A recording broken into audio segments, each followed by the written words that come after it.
Chers amis en Christ, désirez-vous comme cette femme qui, pour la mort de Jésus, a tout abandonné, lui a tout donné, s'est faite offrande au Seigneur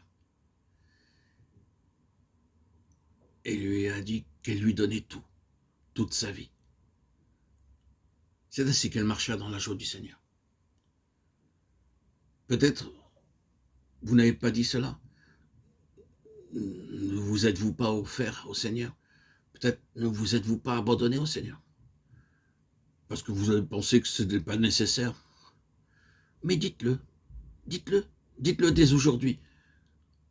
Êtes-vous disposé à dire, « Oh Christ, remplis-moi du Saint-Esprit, je te donne tout, accepte mon offrande ». Chacun doit s'examiner lui-même. Quelques-uns n'ont jamais pensé qu'il était nécessaire de le faire. Quelques-uns n'ont jamais compris ce que Jésus voulait dire quand il déclarait que celui qui n'est pas son père et sa mère, sa femme et ses enfants, ses maisons et ses terres, et n'est pas prêt à les abandonner pour l'amour de lui et de l'évangile, n'est pas digne de lui. N'est-ce pas là la raison pour laquelle le Saint-Esprit ne remplit pas tout votre être? Vous n'avez jamais tout abandonné pour suivre Christ. Une autre remarque, les disciples n'étaient pas seulement des hommes qui avaient tout abandonné pour suivre Jésus, mais des hommes qui étaient profondément attachés à lui. Jésus avait dit, « Si vous m'aimez, gardez mes commandements. Et moi, je prierai le Père, et il vous donnera un autre consolateur, afin qu'il demeure éternellement avec vous. L'esprit de vérité que le monde ne peut recevoir. » Jean 14, 15 à 17. Et les disciples l'aimaient profondément. Ils l'avaient vu crucifié. Mais leur cœur ne pouvait être séparé de lui. Ils ne pouvaient avoir ni espérance, ni joie, ni consolation sur la terre sans lui. Et c'est là ce qui manque souvent, hélas, à notre piété. Nous mettons notre foi en Jésus et nous croyons à l'œuvre qu'il a accomplie sur le calvaire. Nous croyons en lui comme en notre unique sauveur. C'est bien, et c'est en effet suffisant pour être sauvé.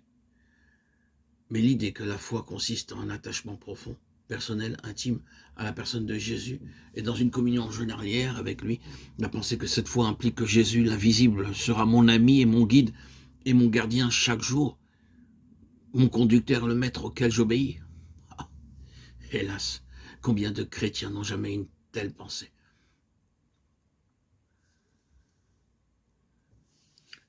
Une jeune femme, une jeune dame, me raconta comment, depuis son enfance, elle avait aimé le Seigneur Jésus.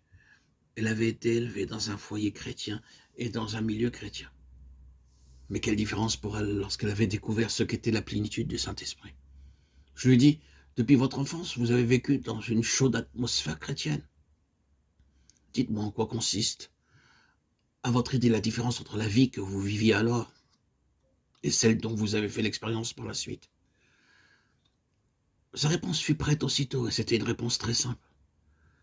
Cela consiste uniquement en ceci. La communion personnelle avec Jésus, me dit-elle, tel doit être en effet le commencement de la bénédiction. Certaines personnes seraient prêtes à tout abandonner pour leur religion, pour une fausse religion, des multitudes de gens ont tout donné. Certaines personnes seraient prêtes à tout abandonner pour leur église. Certaines personnes seraient prêtes à tout abandonner par amour pour leurs semblables. Mais ce n'est pas là ce que Dieu nous demande. Nous devons tout abandonner par amour pour Jésus et le laisser venir dans notre vie, le laisser prendre possession de notre cœur. Éprouvez-vous un profond attachement pour Jésus? Mettez-vous votre joie en lui. Je ne vous demande pas si vous avez atteint le but, mais je vous demande si vous pouvez dire honnêtement, c'est là que je m'efforce de réaliser, c'est à cela que je consacre tous mes efforts. C'est ce que je désire obtenir par-dessus tout. Je dois appartenir à Jésus-Christ chaque jour et pendant toute la journée.